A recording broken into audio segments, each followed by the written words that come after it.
The poem of the man God, the second year of the public life. Chapter 249. Jesus meets the disciples at Sicaminon. 11th of August, 1945. It is on the bank of the deep torrent that Jesus finds Isaac with many known and unknown disciples. Among the known ones there are the head of the synagogue of the Clear Water, Timonius, Joseph of Emmaus, the one accused of incest, the young man who did not bury his father to follow Jesus, Stephen, Abel, the leper cured near Chorazin with his friend Samuel, Solomon the ferryman of Jericho, and many more whom I recognize, but I do not remember in the least where I saw them or their names. Many faces indeed are known to me, but only as faces of disciples, and there are other people who have been converted by Isaac or by the above-mentioned disciples and are following the main group, hoping to find Jesus. Their meeting is tender, joyful, and respectful. Isaac's eyes are beaming with joy when he looks at the Master and shows him his new flock. And as a reward, he asks Jesus to say a few words to his people. "Do you know any quiet place where we can gather together?" "At the end of the bay, there is a desert beach, with some hovels of fishermen, which are empty at this time of the year because they are unhealthy, and because the fishing season of the fish to be sorted is over, and the fishermen have gone to Syrophoenicia to fish for murices. Many of them already believe in you because they heard you speak in sea towns or because they found disciples.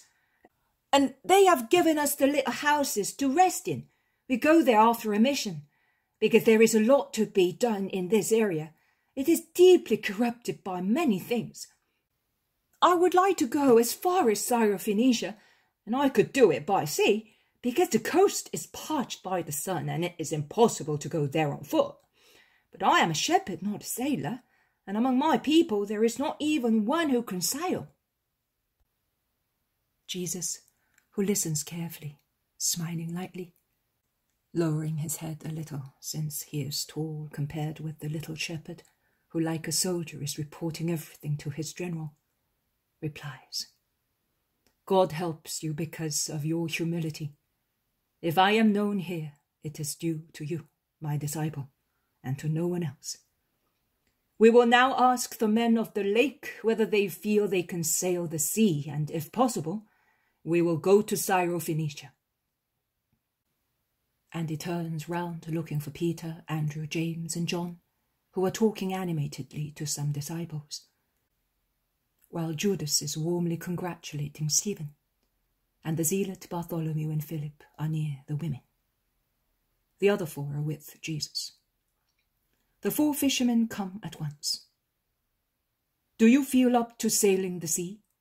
asks Jesus. The four look at one another perplexedly. Peter ruffles his hair while pondering on the matter. He then asks, "But where? Offshore? We are freshwater fish." "No, along the coast, as far as Sidon." I think it can be done. What do you say?" "I think so too. Sea or lake, it is still the same thing. Water," says James. "Nay, it will be even more beautiful and easier," exclaims John. "I don't know how you can say that," replies his brother. "It is his fondness for the sea. He who loves something sees every perfection in it. If you loved a woman like that, you would be a perfect husband," says Peter jokingly, shaking him affectionately. "No, I am saying so because at Ashkelon I saw that manoeuvres are the same and navigation very smooth," replies John. "Well, let us go then," exclaims Peter. "However, it would be better to have someone from here. We have no experience with the sea and its depth contour," remarks James. "Oh, I would not even think of that. We have Jesus with us," Before I was not yet certain, but after he calmed the lake. Let us go with the master to Sidon. Perhaps there is some good to be done there, says Andrew. Well, we shall go. You will get the boats tomorrow. Ask Judas of Simon to give you the purse. And all mixed together, apostles and disciples, and it is needless to say how happy they are, particularly the ones already well known to Jesus. They retrace their steps going back towards the town and walk round the outskirts until they reach the end of the bay, which protrudes into the sea like a bent arm. A few little houses there, spread on the narrow pebbly shore, represent the most poverty-stricken and depopulated quarter of the town, which is inhabited only at intervals. The walls of the little cubic-shaped houses are worn away by saltness and age, and they are all closed. When the disciples open them, they show their smoky misery and bare essential furnishings. Here they are. They are not beautiful, but are clean and comfortable, says Isaac, who is doing the honours of the house. The poor things are certainly not beautiful. The Clearwater was a royal palace in comparison. There were some who complained, grumbles Peter. But they are a real fortune to us. Of course. The all-important thing is to have a roof over your head and to be fond of one another. Oh, look, there is our John. How are you? Where were you? But John of Endor, although smiling at Peter, runs to greet Jesus, who replies to him with very kind words. I did not let him come because he has not been well. I prefer him to stay here. He is so clever with citizens and with those who ask information on the Messiah, says Isaac. The man from Endor is indeed much thinner than previously, but his countenance is serene. His emaciation ennobles his features, so that one thinks of him as a man already affected by the double martyrdom of flesh and soul. Jesus watches him and asks, Are you not well, John? I am not any worse than I was before seeing you, and that as far as my body is concerned. With regard to my soul, I think I am recovering from my peculiar wounds. Jesus looks at his peaceful eyes and hollow temples, but does not say anything.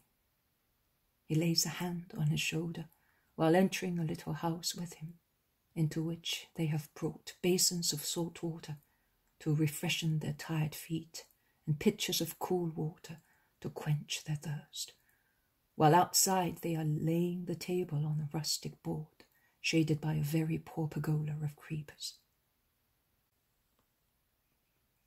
While twilight is falling and the sea is whispering its evening prayers with the surf rustling on the pebbly shore, it is beautiful to see Jesus having supper with the women and the apostles, sitting at the coarse board, while the others, sitting on the ground or on seats or baskets turned upside down, form a circle round the main table.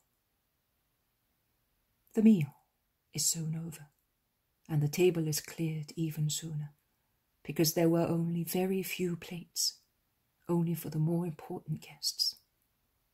The sea has become indigo black in the starless night, and all its majesty appears in this sad but solemn hour, typical of seashores. Jesus, whose tall white figure is outstanding in the darker and darker shadows, rises from the table and comes towards the middle of the apostolic group, while the women withdraw. Isaac and another man light little fires on the beach to illuminate and keep away the clouds of mosquitoes which probably come from nearby marshes. Peace to you all. The mercy of God has joined us before the appointed time, giving reciprocal joy to our hearts. I have searched all your hearts, which are morally good, as is evidenced by your being here, waiting for me, formed in me, but still spiritually imperfect, as is proved by some of your reactions, that show how the old man of Israel still persists in you, with all his ideas and prejudices. And the new man, the man of Christ, with Christ's wide, bright, merciful mentality, and even wider charity, has not yet come out of him, like a butterfly from its larva. Do not feel mortified if I have scanned you and pried into all your secrets. A teacher must know his pupils in order to correct their faults. And believe me, if he is a good teacher, he is not disgusted with the more faulty ones. On the contrary, he pays great attention to them, to improve them. You know that I am a good master. And now let us consider those reactions and prejudices. Let us consider together the reason why we are here. And because of the joy we experience by being together, let us bless the Lord, who always achieves a collective welfare from an individual one. I have heard from your own lips how much you admire John of Endor, and your admiration is even more remarkable because he professes to be a repentant sinner, and on his past and present condition he bases the argument of his preaching to those whom he wants to bring to me. It is true, he was a sinner. Now he is a disciple. Many of you have now come to the Messiah through his merit. You can thus see that God creates the new people of God just by those means that the old man of Israel would despise. I now ask you to refrain from misjudging the presence of a sister whom old Israel cannot understand to be a disciple. I told the women to go and rest. I was not so anxious to let them rest as I was to be able to give you a holy, careful consideration on her conversion, and thus prevent you from committing a sin against love and justice. And that is why I gave that command, which has certainly disappointed them. Mary of Magdala, the great sinner, who had no excuse for her sin, has come back to the Lord. And from whom will she expect faith and mercy but from God and the servants of God? The whole of Israel, and with Israel the foreigners who are amongst us, who know her very well and judge her very severely, criticize and deride her resurrection, now that she is no longer their accomplice in vice. Resurrection, that is the exact word. To raise the flesh from death is not the greatest miracle. It is only a relative miracle, because it is destined to be cancelled one day by death. I do not give immortality to those whose flesh I raise from death, but I give eternity to those who resuscitate in their souls. And while a man whose body is dead does not join his will to mine in order to come back to life, and therefore he has not merit, there is a firm will in the man who revives spiritually. Nay, his will is there first, and he thus has merit. I am not saying this to justify myself. I have to give account of my action to God only. But you are my disciples, and each of you must be another Jesus. And none of you must be ignorant or guilty of any of those deep-rooted faults, whereby so many are united to God only by name. Everything can become a good action. Also what seems less suitable to become so. When matter is presented to the will of God, even if it were the most inert, cold and filthy, it can become living, blazing, pure beauty. I will give you an instance taken from the book of the Maccabees. When Nehemiah was sent back to Jerusalem by the king of Persia, they decided to offer sacrifices on the purified altar in the rebuilt temple. Nehemiah remembered that at the time they were captured by the Persians, the priests assigned to the cult of God used to take the fire of the altar and hide it in a secret place at the bottom of the valley, in a deep, dry well, and did it so carefully and secretly that they were the only ones who knew where the sacred fire was. As Nehemiah remembered all that, he asked the grandchildren of those priests to go to the place which the priests, before dying, had disclosed to their sons, who in turn had informed their children, handing on the secret from father to son, and to take the sacred fire to light the fire for the sacrifice. But when the grandchildren went down into the secret well, they did not find the fire, and they found instead thick water, a putrid, stinking, heavy slime, which had filtered down there from all the obstructed sewers of the devastated city of Jerusalem. And they told Nehemiah, who told them to take some of that water and bring it up to him. After laying firewood on the altar and the victims on top of it, he sprayed everything copiously with the slimy water. The people was amazed, and the priests scandalized, but they watched and did everything respectfully, only because it was Nehemiah who told them. But how sad their hearts were, and how discouraged they felt, as the overcast sky made the day a sad one, so uncertainty made men melancholy. But the sun broke through the clouds, and its rays descended upon the altar, and the firewood sprayed with the slimy water caught fire, which soon consumed the sacrifice, while the priests were saying the prayers that Nehemiah had written, singing the most beautiful hymns of Israel, until the whole sacrifice was consumed.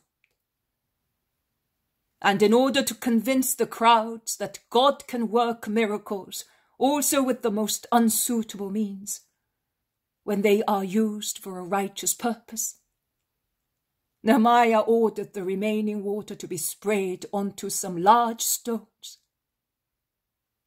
And as soon as the stones were sprayed, they caught fire and were burnt out in the great light coming from the altar. Every soul is a sacred fire laid by God on the altar of man's heart, that it may burn the sacrifice of life through love for the Creator of life. Every life is a holocaust, if spent properly, and every day is a sacrifice to be offered holily. But marauders come, the oppressors of man and of man's soul. The fire falls into the deep well, not through any holy deed, but through fateful stupidity. And submerged by all the drainage of the dens of vice, it becomes heavy, putrid mud, until a priest descends to that bottom and brings that mud up to daylight, laying it on the holocaust of his own sacrifice. Because, and remember this, the heroism of the man to be converted is not sufficient also the heroism of him who converts is required. Nay, the latter must precede the former, because souls are saved through our sacrifice. Because thus we are successful in getting mud to change into fire, and God to judge perfect and pleasing to his holiness the sacrifice that is being consumed. Then, as it is still not enough to convince the world that repentant mud burns more than common fire, even if it is consecrated fire, which common fire serves only to burn wood and victims, that is, combustible material, then the repentant mud becomes so powerful as to set on fire and burn even stones, which are incombustible material. Are you not wondering whence such property comes to that mud? Do you not know? I will tell you. Because in the ardor of repentance, they merge with God, flame with flame, rising flame, descending flame, flame which offers itself loving, flame which gives itself loving. The embrace of two who love and find each other, who join together forming one thing only. And since the flame of God is a greater one, it overflows, excels, penetrates, absorbs.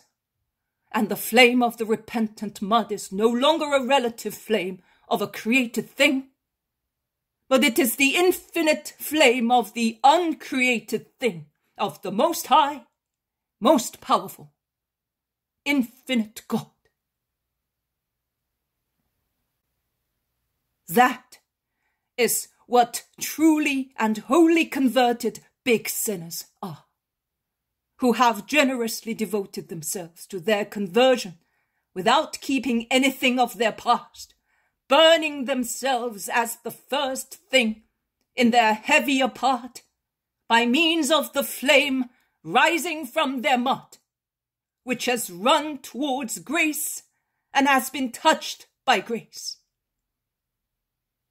I solemnly tell you that many stones in Israel will be attacked by the fire of God because of these burning furnaces, which will blaze more and more until the human creature is utterly consumed. And from their thrones in heaven, they will continue to burn the stones, the tepidity, uncertainty, timidity of the earth. And as true supernatural burning glasses, they will collect the one and trine lights to converge them onto mankind and set it afire in God. I would repeat that I did not have to justify my actions, but I wanted you to understand my conception and make it your own.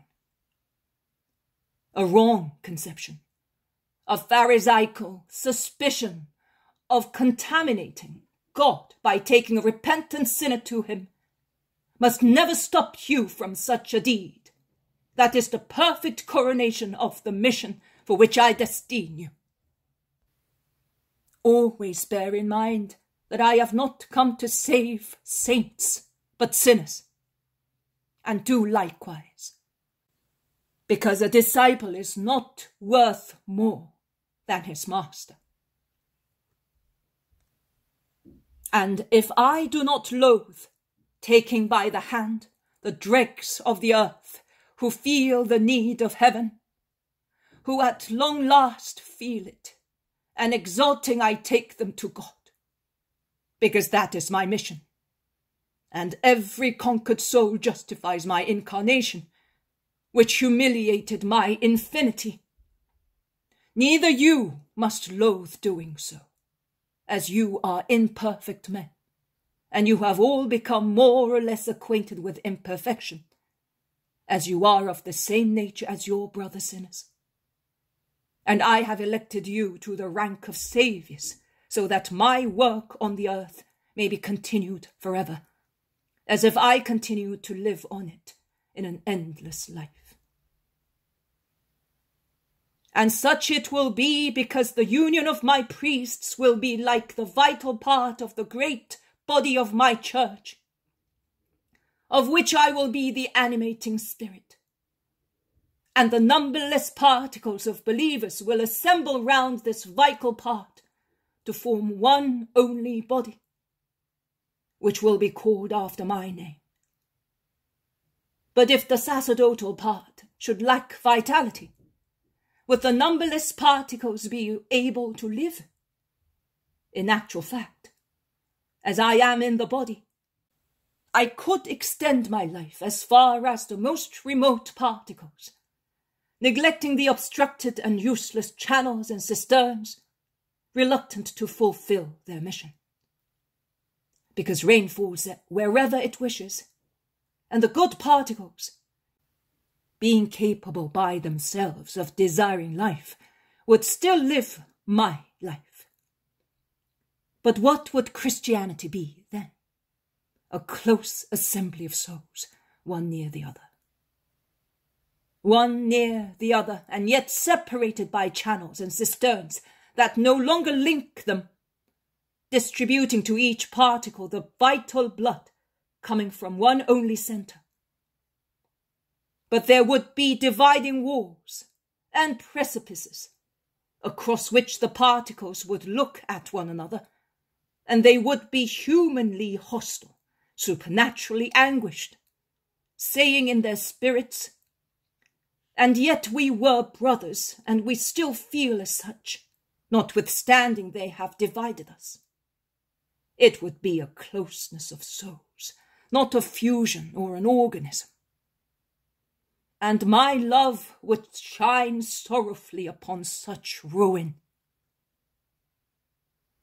Further, do not think that applies only to religious schisms. No, it applies also to all the souls that remain all alone, because priests refuse to support them, to take care of them, to love them, violating their mission, which is to say and do what I say and do. That is, come to me, all of you, and I will lead you to God. Go in peace now, and God be with you. The crowd dispersed slowly, going to their little houses. Also John of Endor stands up. He took notes while Jesus was speaking, and in order to see what he was writing, he became red hot near the fire. But Jesus stops him, saying, "Stay for a little while with your master." And he keeps him close to himself until they have all gone away. Let us go as far as that rock near the water. The moon is high in the sky, and we can see our way. John agrees without demur. They move away from the houses about 200 meters, and they sit on a huge boulder, which I do not know whether it is the ruin of a pier, or the extreme ramification of a cliff fallen into the sea, or the wreck of one of the little houses swallowed by the water that through centuries advanced on the shore. I know that whilst from the little beach it is possible to climb onto the rock, making use of the cavities and juts, which form a sort of steps. On the seaside the face is a sheer cliff, ending in the blue sea. Because of the tide, half of the rock is surrounded by water, which grumbles and lightly smacks the obstacles, and then withdraws with the sound of a huge sigh.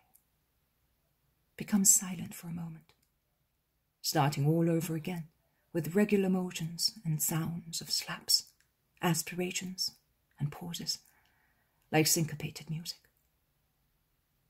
They sit on the very top of the boulder struck by the sea. The moon forms a silvery road on the water, and the sea looks deep blue in the moonlight, whereas before the moon rose, it was like a large blackish expanse in the dark night. John, are you not telling your master the reason why your body suffers? You know, my lord, but do not say it suffers. Say, it is being consumed. That is more exact, and you know. And you also know that it is being consumed with delight.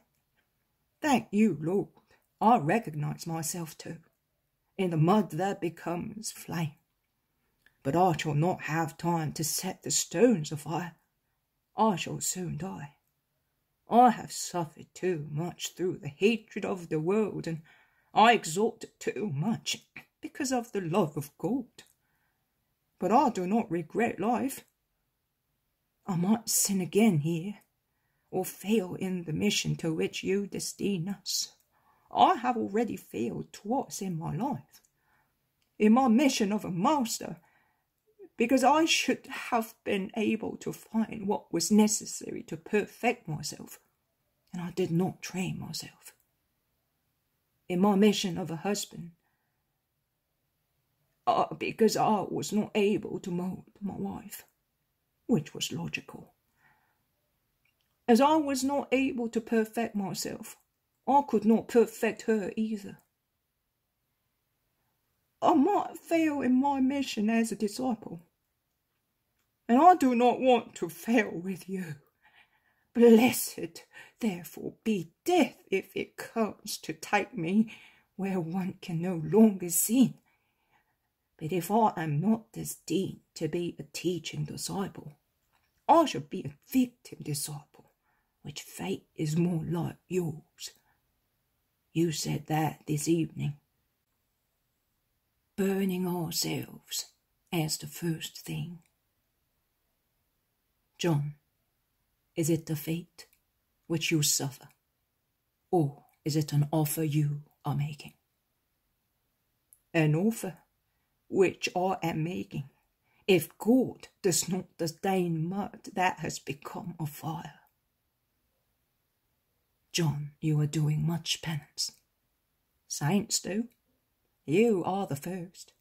It is fair that he should do it who has so much to pay. But do you think that mine is not pleasant to God? Are you prohibiting me from doing it? I never interfere with the good yearnings of a loving soul.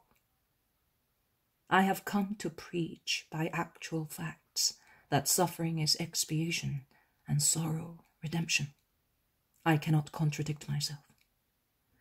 Thank you, Lord. It will be my mission. What were you writing, John? Oh, Master, sometimes old Felix emerges again, and with his habits of a teacher. I am thinking of Martien. He has a whole life to preach you, but because of his age, he is not here to hear your sermons. I thought I should write certain instructions you have given us, and which he has not heard, because he is intent on playing, or he is far away with one of us. There is so much wisdom in your words, also in the least ones. Your familiar conversations are a lesson on matters of every day and every man, on the least things of life, which after all are the most important, because by piling up they form a heavy burden, which requires patience, perseverance, resignation to be borne holily. It is easier to accomplish one only great heroic deed than 1,000 little ones, for which a constant presence of virtue is required. And yet one will not attain a great deed, both in good and in evil. I know by experience with regard to evil, unless one stores up many little deeds, which seem insignificant. I began to kill when, tired of the frivolity of my wife, I looked at her scornfully for the first time. I have written your short lessons for Martien, and this evening I wanted to take a note of your great lesson. I will leave my work to the boy, so that he may remember me, the old master, and he may have what otherwise he would never have had. Your words, a wonderful treasure for him. Will you allow me? Yes, John, but be in complete peace, like the sea. See, it would be too warm for you to go about in the heat of the sun. An apostolic life is really hard. You have fought so much in life. Now God calls you to himself in this placid moonlight that makes everything calm and pure. Proceed in the kindness of God. I can tell you, God is pleased with you. John of Endor takes Jesus' hand, kisses it, and whispers, and yet it would have been lovely to say to the world, come to Jesus. You will say that from paradise, where you will be a burning glass too. Let us go, John. I would like to read what you have written. Here it is, Lord, and tomorrow I will give you the other roll on which I wrote the other words. They descend from the boulder, and in a most clear moonlight, which has changed the pebbly shore into silver, they go back to the houses. They say goodbye to each other, John kneeling down, Jesus blessing him with his hand laid on his head and giving him his peace.